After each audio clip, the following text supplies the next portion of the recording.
I'll kill you Don't. when I get back to Hollywood. No, great. I will. I'll drive up and I'll kill you in your little apartment, and I'll drive over to my club, and that'll be it. That was really nice.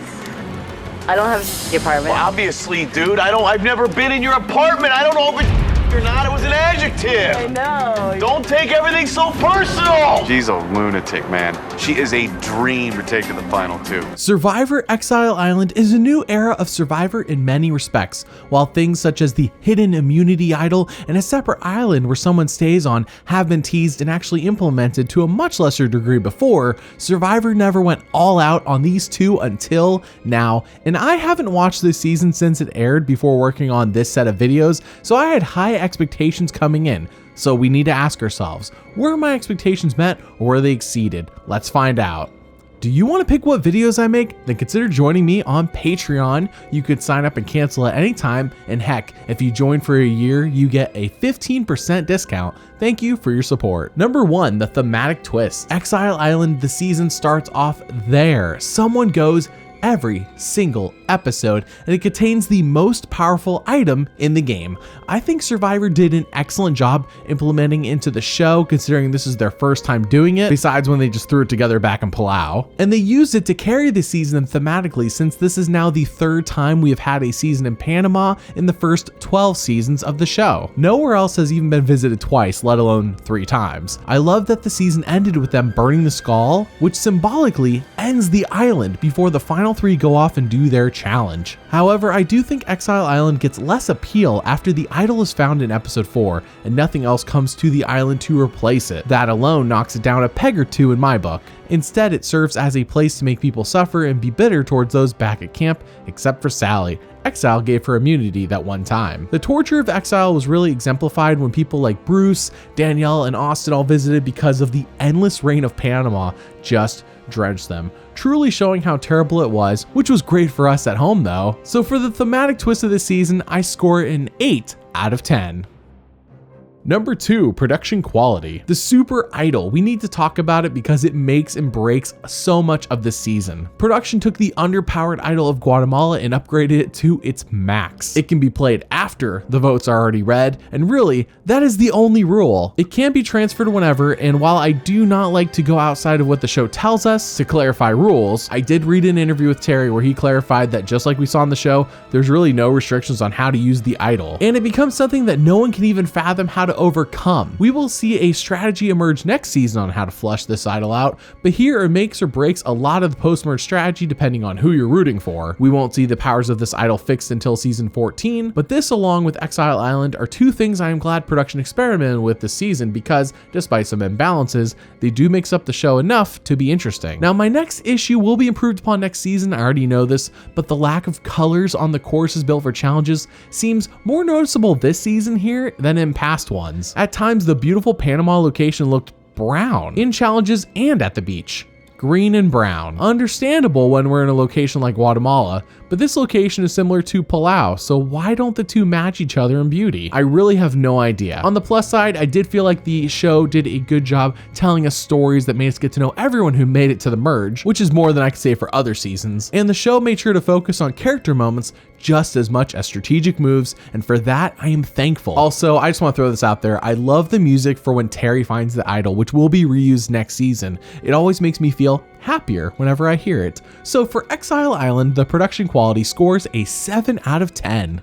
Number 3, strategic play. I am split on this. The strategy was so basic this season, and yet everyone, minus Danielle, who makes it to the merge, did exactly what they should have done until they got eliminated. The majority held it together while the smarter players out-strategized the weaker ones. And I don't blame them too much on not figuring out how to flesh out Terry's idol, given that he also had immunity until the final 4, when fleshing the idol no longer made sense or even mattered. Danielle made so many poor moves come the final 6 that it made complete sense why she lost, and Terry almost screwed up giving away his idol multiple times, but he never actually did it. But the worst of it was that it really became boring unless you're rooting for Terry. The characters were great, but we will get to that next time. But no one was doing much to mix it up until Cerie's infamous 3-2-1 split play to get out Courtney. Cerie really emerged as the massive social and strategic threat this season, standing head and shoulder above so many other players, while Aris was a massive challenge and strategic threat, but thanks to Terry, they stay hidden until the end. Overall, I give the strategic play this season a middling 5 out of 10.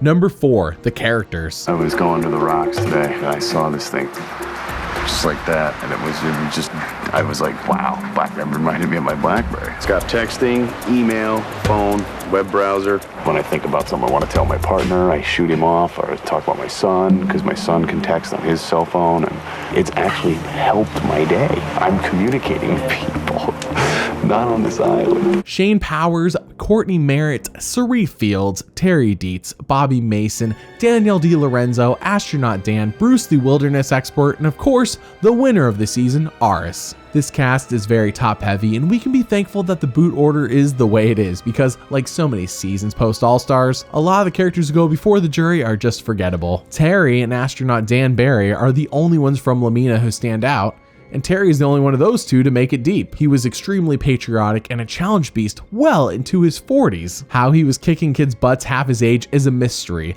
but it made him an amazing underdog to the wild and kooky tribe of Casaya. Cerie Fields has a wonderful growth arc of going from being scared to pick up leaves because bugs might be underneath them, to socially maneuvering through the game like Vesepia, except with a lot more charisma. It is hard to not like her. Bruce, the Wilderness Expert, thought he knew everything and had his now infamous rock garden. Bobby Mason went in the pre-merge, but was pretty funny whenever he actually got screen time, especially when he offends Danielle DiLorenzo by dropping a deuce in the toilet. Speaking of Danielle though, it was clear the show wanted a female Boston Rob, but instead they got a girl with a thick accent who loved to backstab Terry any chance she got, while also being lazy and fighting with Shane Powers. But to be fair, who didn't fight with Shane? Courtney had the hots for him, at least that's what the others on the season think, and the chemistry he had with her was wild. You saw that in the opening segment of this video. It was kind of like he was aware of his own flaws and projected them onto others, which is why he would ironically say things like, "Courtney, stop taking things so personal," while he is taking things personal. Shane took everything personal now that I think about it. Amongst all these jokers was the unlikely leader of the group in Aris, a 24-year-old kid who was thrust into keeping his group sane, aka he was kind of their therapist. Without Aris, Casaya probably falls apart before the merge ever happens,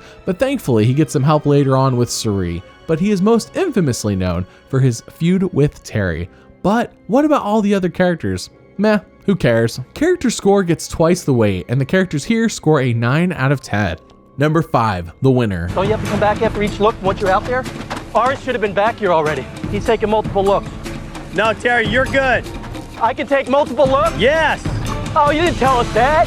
With one looking back to the station. Somebody call a ambulance. Terry's crying on the course. Cerie Fields and Terry Dietz, two people that had they won the season would be beloved by most. I believe this season would be elevated to be even more loved than it already is. Aris as the winner on the other hand, meh. This isn't to say he played a bad game, because he didn't. His game was solid and also unspectacular. It was good, nothing more, nothing less. He kept together an alliance of crazies while also magically staying under the radar thanks to them and Terry, when obviously he should have been labeled a threat much sooner. But that's part of being a good winner, managing your threat level. However, outside of telling us that we need to call the wambulance for Terry, Aris is not a natural entertainer. He isn't super charismatic or a schmoozer. He isn't a villain, and he isn't making big moves like a 3-2-1 split. He's Aris, a nice guy who found himself thrust into the role of a leader who is clearly maturing as the season goes on. He would be a good friend, but he doesn't really inspire as a player on TV, so for me, Aris' winning game and story gets a 6 out of 10. Do I recommend Survivor Exile Island? That depends. Is it a season I will be rewatching soon? No. Truly, the actual Exile Island is cool, and the characters have a lot of memorable moments, but strategically, it's lacking, and the winner, while solid, is not at all who you want out of the final 4. Survivor Exile Island will resonate and be beloved by some, and discarded by others, depending on what they look for in a season of the show. But for me, Survivor Exile Island's overall score is a 7.3 out of 10. I get wood, I get the water, I help you guys get snails. What are you talking about? Shane, sometimes he has a bad attitude. I mean, I was a captain in sports, and you don't get like that, like demeaning you know. Why do you want to help them? Tune in next time as we cover the infamous race wars of Survivor Cook Islands. Thanks for watching, and doubly thanks for liking and subscribing. See you all next time.